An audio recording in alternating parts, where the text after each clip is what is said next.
Alright, I'm going to make a Bologna bottle. I've tried this before and done a bad job on demonstrating it. Here I'm going to try it again. So I'm going to blow up a ball here.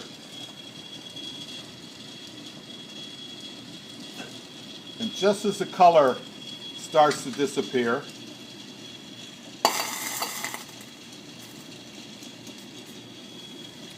I quench it in the water. And you'll notice that that didn't break. Despite it being, well over 1,000 degrees, and it goes into cold water, and it didn't break. And the reason for that is something called the lead-in frost effect. For instance, if you take a couple of drops and you put it onto a hot skillet at, say, about 270 degrees Fahrenheit, I don't know the exact number offhand, but it takes about 10 seconds for those drops to evaporate.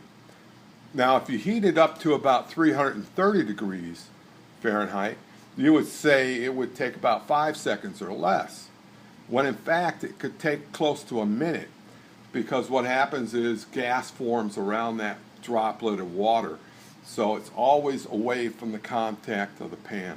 Same thing when I came in here, and this was so molten, it turned all the surrounding glass into gases. So there was a barrier there. So that's kind of a neat thing to explain. Now I'm going to come here, and you can see I'm really pounding on what's a fairly thin piece of glass, right? But if I take just a little bit of crystal like this, and we look at this, and I drop it, takes very little force for that to break. And the reason is because that outside was all under compression. And when I dropped in that little shard of glass, the inside is under tension, and it created a little flaw point when it fell in. And all that energy then gets released and it breaks. And that's kind of what they call the Bologna bottle.